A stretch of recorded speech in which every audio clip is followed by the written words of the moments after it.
1919 کے گزٹ میں British government کی طرف سے جو گزٹ جاری ہوا تھا، اس میں ایک خاص بات کی طرف توجہ دلائی گئی تھی کہ اپر کاسٹ کا لفظ استعمال کر رہا ہوں میں، اس میں تو برہمن کا لفظ استعمال ہوا ہے۔ اپر کاسٹ کو جو ہے جوڈیشری میں شامل نہیں کرنا چاہیے کیونکہ وہ انصاف کے تقاضوں کو پورا نہیں کرتے۔ اس وقت ملک میں آپ دیکھ رہے ہیں گزشتہ 75 سال میں عدلیہ کی طرف سے کس طرح کے فیصلے آ رہے ہیں اور عدلیہ کا رویہ کس طرح سے ہوتا ہے۔ وہ جو گزٹ میں بات کہی گئی تھی اس کا ریفلیکشن بالکل جو ہے ہماری عدلیہ کی کارگزاری میں نظر آتا ہے۔ اب آپ جانتے ہیں کہ شرجیل امام اور عمر خالد دونوں اسٹوڈنٹ جو ہے، ایک جے این یو کے اسٹوڈنٹ ہے، وہ بھی شرجیل امام بھی جے این یو کے اسٹوڈنٹ ہے۔ ان کو محض اس وجہ سے ضمانت نہیں دی جا رہی ہے کہ ان پر جو ہے جو الزام لگایا گیا، عائد کیا گیا ہے، اس کے بارے میں نہ پولیس کے پاس یعنی پروسیکیوشن کے پاس کوئی ثبوت ہے، لیکن اس کے باوجود عدلیہ اب کس دباؤ کے تحت کام کر رہی ہے یا بغیر دباؤ کے کام کر رہی ہے، کیا معاملہ ہے، انہیں ابھی تک ضمانت نہیں دی جا رہی دی گئی ہے۔ تقریباً اب 6 سال ہونے آ رہے ہیں۔ اب اسی سلسلے میں جو ہے جو فکر مند لوگ ہیں، جو کنسرن لوگ ہیں، جو حقوق انسانی کا احترام کرتے ہیں، چاہتے ہیں کہ کسی کے انسانی حقوق کی حق تلفی نہ ہو، تو وہ انہوں نے کچھ ایک کتاب وغیرہ شائع کی ہے عمر خالد پر۔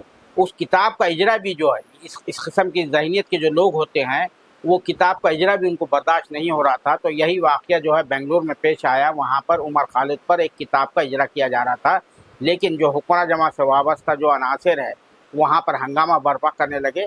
بہرکیف وہ ہنگامہ جو ہے کامیاب نہیں ہو سکا، کتاب کا اجرا اور وہ جو سیرمنی تھی، جو جلسہ تھا، وہ کامیابی سے اختتام پذیر ہوا۔ اسی پر ہمارے ساتھ بات کرنے کے لیے موجود ہے ڈاکٹر قاسم رسول الیاس صاحب، جو عمر خالد کے والد ہیں۔ تو سب سے پہلے ہم ڈاکٹر قاسم رسول صاحب سے استقبال کرتے ہیں، خیر مقدم کرتے ہیں۔ یہ جو کل کا واقعہ پیش آیا بنگلور میں جو ہے، تو اس کو اب کس طرح سے اس کو یہ کریں گے، آپ ڈیفائن کریں گے؟ یہ جو بار بار ہو رہا ہے معاملہ جو ہے ہمارے ملک میں، جو فسطائی قسم کے عناصر ہے وہ کسی چیز کو برداشت کرنے کو تیار نہیں ہے۔ نہیں، اصل میں یہ تو عجیب غریب بات ہے کہ وہ کتاب پہلے اس کا اجرا یہاں دلی میں ہو چکا ہے، اور وہ کتاب میں بنیادی طور پہ کچھ آرٹیکلز وہ ہے جو عمر خالد نے جیل سے بیٹھ کے لکھے ہیں، اور بہت سارے آرٹیکل وہ ہے جو ان کے دوست احباب نے اور ان کے بہت سارے بحیخاؤں نے لکھے ہیں، ان سب کا وہ کمپائلیشن ہے۔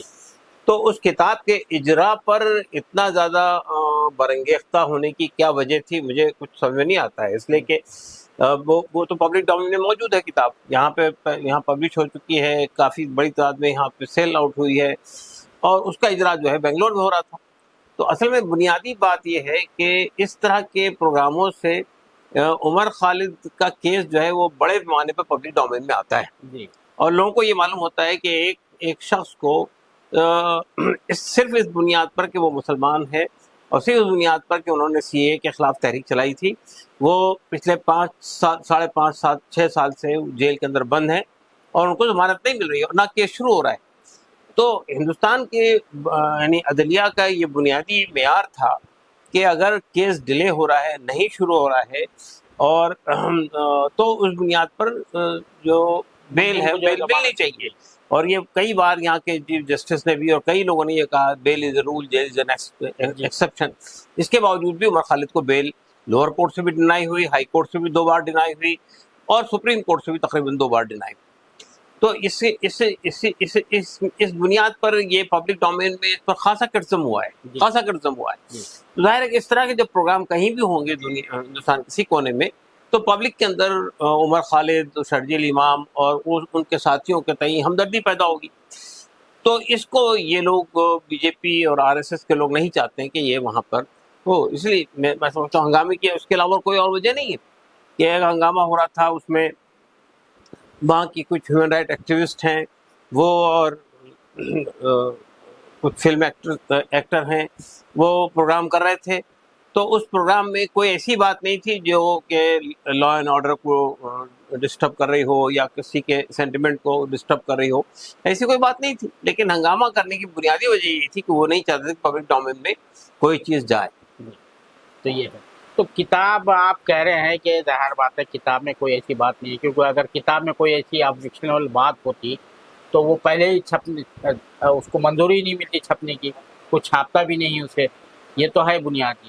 تو کیا سمجھتے ہیں کہ اس سے کوئی سیاسی فائدہ اٹھانے کی کوشش کی جا رہی تھی؟ اور جو ساؤتھ ہے، ساؤتھ میں تو جو فرقہ پرست عناصر ہے، فسطائی عناصر ہے، اتنے طاقتور نہیں ہیں.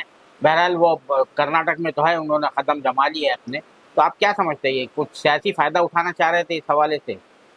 نہیں، سیاسی فائدے کے بجائے ان کو سیاسی نقصان ہی ہوگا، اس لیے کہ یعنی یہ جتنا یہ کیس عمر خالد، شرجیل امام اور ان کے ساتھیوں کے جتنا ہائی لائٹ ہوگا، اس سے حکومت وقت کو، چاہے وہ مرکزی حکومت ہو یا یعنی لا ایجنسیز ہو، ان کا ہی کیس خراب ہوگا. اس لیے کہ پبلک جانتی ہے کہ عمر خالد کے خلاف میں جو بنیادی طور پہ عمر خالد شرجیل امام کے خلاف جو چارج شیٹ ہے، اس کے اندر کوئی دم نہیں ہے. یعنی 30,000 پنوں کی چارج شیٹ میں بھی کوئی ایسی بات نہیں ہے جو ڈائریکٹلی عمر خالد کو یا شرجیل امام کو دلی دنگوں سے کنیکٹ کرتی ہو. تو یہ بات ہر آدمی کو معلوم ہے اور یہ بات جوڈیشری کو بھی معلوم ہے. لیکن بہرحال وہ کیا دباؤ ہے ہم نہیں جانتے ہیں کہ جس کی وجہ سے جوڈیشری جو ہے وہ بیل دینے سے انکار کر رہی ہے. لیکن بہرحال آج نہیں تو کل بیل ملے گی، اس لیے کہ آپ بیل کو ایک لمبے عرصے تک ڈینائی نہیں کر سکتے. حالانکہ نہ کیس چل رہا ہے اور اس میں گواہ بھی بہت زیادہ ہیں. ظاہر ہے وہ گواہ اور کیس کے چارج شیٹ کی جو نوعیت ہے، اس میں ہم نہیں لگتے کہ یعنی کئی سال لگ جائیں گے اس کیس میں کوئی فیصلہ آئے گا. ظاہر بات ہے کہ بیل تو ملنا ہی چاہیے. بیل کو جتنا ڈینائی کریں گے اتنا ہی ان کا کیس کمزور ہوگا. تو آپ لوگوں نے ریویو پٹیشن داخل کی تھی، ریویو پٹیشن کو بھی جو ہے سپریم کورٹ نے مسترد کر دیا. تو ریویو پٹیشن کو کس بنیاد پہ مسترد کیا؟ دیکھیے، عام طور پہ ریویو پٹیشن اسی بینچ کے پاس جاتا ہے جو بینچ نے فیصلہ دیا ہے. جی. اور عام طور پہ ریویو پٹیشن ریجیکٹ ہوتا ہے، اس لیے کہ بینچ اپنے ہی فیصلے کو وہ بینچ بدلتی نہیں ہے. تو بینچ نے یہی کہا کہ کوئی نئی بات ہم کو نظر نہیں آ رہی جس کی بنیاد پہ ہم اس کو ریویو کریں، اس لیے ہم اس کو کوئی نئی چیز ملتی، اس لیے وہ پورا پچھلا فیصلہ باقی رہے گا.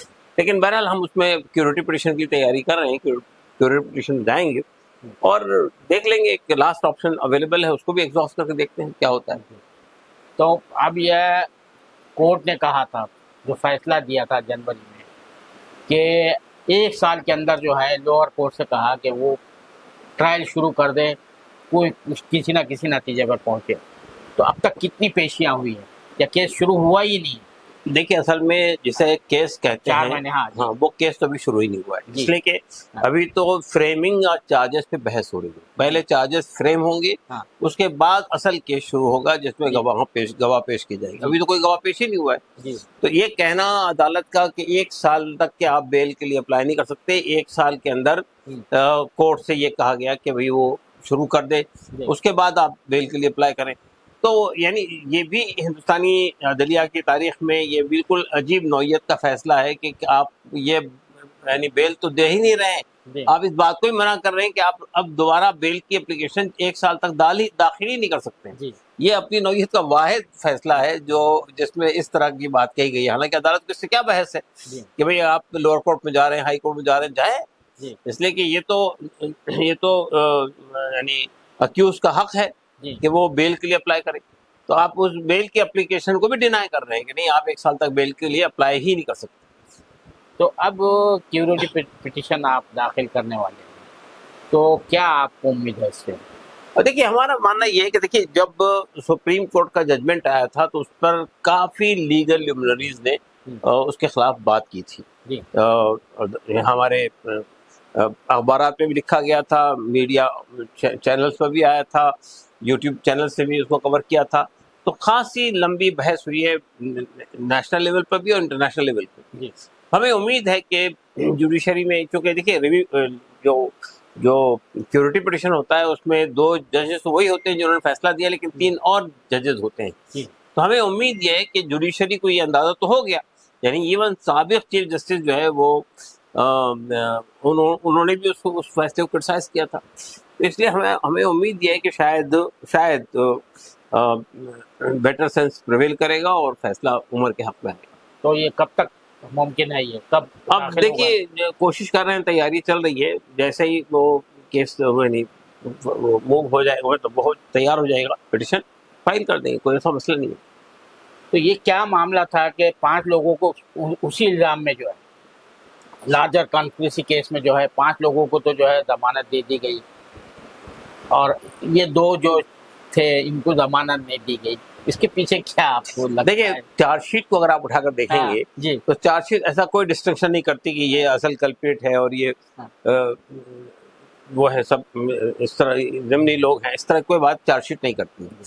تو یہ تو عدالت نے عجیب و غریب قسم کا ڈیمارکیشن کیا کہ یہ دو لوگ ان کا یہ آرکیٹیکچرل یہ لوگ آرکیٹیکٹ ہیں اس پورے واقعے کے، باقی لوگ فالوورز تھے.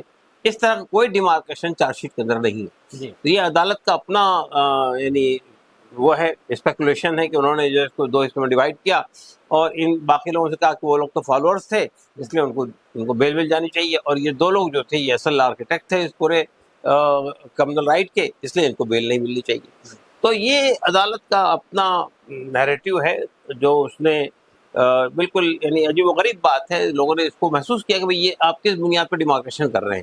ایسا کوئی ڈیمارکیشن جو ہے چارج شیٹ میں نہیں ہے. تو آپ اپنے طور پہ خود لوگوں کو دو حصوں میں ڈیوائڈ کر رہے ہیں کہ نہیں یہ اصل آرکیٹیکٹ ہیں باقی لوگ فالوورس ہیں، اور اصل آرکیٹیکٹ ہونے کے پیچھے کیا آرگومنٹ ہے ایسا کچھ نہیں، وہ بات بھی سامنے نہیں آتی. اچھا، جو فساد جو ہوا دہلی میں فساد ہوا اس میں سراسر پورا نقصان جو ہے ایک ہی فرقے کا ہوا، جانی مالی نقصان جو ہے. جو لوگ کروانے والے تھے، انسٹیگیٹرز تھے، جو کانسپریٹر تھے، وہ منسٹرز بن گئے ہیں. ان کے خلاف جو ہے ہرش مندر صاحب بھی عدالت میں گئے تھے، برندہ کرات عدالت میں گئی تھی. تو آپ لوگوں کی طرف سے کیوں نہیں گئے کہ بھائی اصل تو مجرم یہی ہے، آپ ان کے خلاف کیوں نہیں کارروائی کرتے؟ آپ نے کیوں نہیں ایف آئی آر، ایک کاؤنٹر ایف آئی آر داخل کی؟ دیکھیے پہلی بات تو یہ ہے جی کہ یہ جتنے لوگ دلی دنگوں سے جوڑے گئے تھے ان کا کوئی دور دور تک کوئی تعلق دلی دنگوں سے نہیں. یہ بات ہر آدمی جانتا ہے، عدالت بھی جانتی ہے. جی اس لیے کہ دو طرح کے کیسز تھے، ایک تو جو عمر خالد کا کیس چل رہا ہے ابھی، ایک ایف آئی آر یہ ہے، اور ایک ایف آئی آر تھی اسی کیس کے اندر، لیکن اس میں یو اے پی نہیں لگا تھا، اس کے اندر وہ کیس ختم ہو گیا، اس میں سب کو رہا کر دیا گیا. تو اگر اس میں بھی یو اے پی اے وغیرہ نہیں ہوتا تو یہ کیس بھی ختم ہو جاتا، اس لیے کہ کوئی دم ہی نہیں ہے ایف آئی آر کے اندر. تو میرا کہنا یہ ہے کہ اصل میں دلی دنگے کس نے کروائے تھے اور دلی دنگوں میں اصل نقصان کس کا ہوا، یہ آدمی بچہ جانتا ہے دلی کا. یہ آدمی ہر آدمی کو معلوم ہے کہ دلی دنگے کن لوگوں نے کرایا تھا. ظاہر بات ہے کہ وہ ایک جج نے تو یہاں تک کہا تھا کہ ان کے خلاف ایف آئی آر ہونی چاہیے، لیکن ایف آئی آر نہیں کی، اس جج کے ٹرانسفر کر دیا چندی گڑھ بھیج دیا جائے. تو یہ جوڈیشری میں جس طرح اس وقت میں ایگزیکٹو کا یا آپ کہہ لیجئے لیجسلیچر کا یا حکومت کا انوالومنٹ ہو گیا ہے، وہ ہندوستان کے لیے آزاد جوڈیشل سسٹم کے لیے بہت ہی نقصان دہ چیز ہے. اور میں سمجھتا ہوں کہ یہ لارجر ایشو ہے جس پر گفتگو کی ضرورت ہے. یہ ہمارے ملک میں یہ ایگزیکٹو کو، جوڈیشری کو اور لیجسلیچر کو بالکل الگ الگ رکھا گیا ہے. جی جی لیکن اب یہ جو ڈیمارکیشن ہے یہ بالکل ختم ہو رہا ہے، اس کے درمیان کوئی فاصلہ ہی ختم ہوتے جا رہا ہے. یہ اس ملک کے لیے بہت نقصان دہ چیز ہے کہ اگر آپ کو آزادانہ طور پہ اگر عدالت سے فیصلے آزادانہ نہیں ہوں گے تو پھر آدمی اگر حکومت کا مارا ہوا آدمی جائے گا کہاں پہ فیصلے لینے کے لیے؟ میں سمجھتا ہوں کہ ہمارے لیے، پورے ملک کے لیے یہ تشویش کی بات ہے کہ اس وقت عدالتیں آزاد نہیں رہی ہمارے ملک کے. بہت شکریہ سالہ سے بات کرنے کے لیے. یہ تھے ڈاکٹر الیاس صاحب جو صورتحال پر روشنی ڈالے تھے خالد عمر کے سلسلے میں، عمر خالد کے سلسلے میں، اور شرجیل امام کے حوالے سے کہ کیا کیا معاملات ہے، کس طرح عدلیہ کام کر رہی ہے. اور جو کتاب لکھی گئی تھی وہ کتاب میں ایسی کوئی بات نہیں لکھی گئی ہے. اگر ایسی کوئی آبجیکشنل بات ہوتی تو وہ کتاب پر پہلے سے ہی پابندی لگ جاتی. تو یہ جو کچھ ہنگامہ کیا جا رہا ہے تو وہ یہ کہہ رہے ہیں کہ اس سے جو ہے عمر خالد کا کیس اور شرجیل امام کا کیس یہ مضبوط ہو رہا ہے، دنیا کے سامنے آ رہا ہے، پتہ چل رہا ہے کہ ان کے ساتھ کس طرح کی ناانصافی ہوگی. کیمرہ مین ذیشان رائے کے ساتھ میں عبدالباری مسعود، نئی دہلی.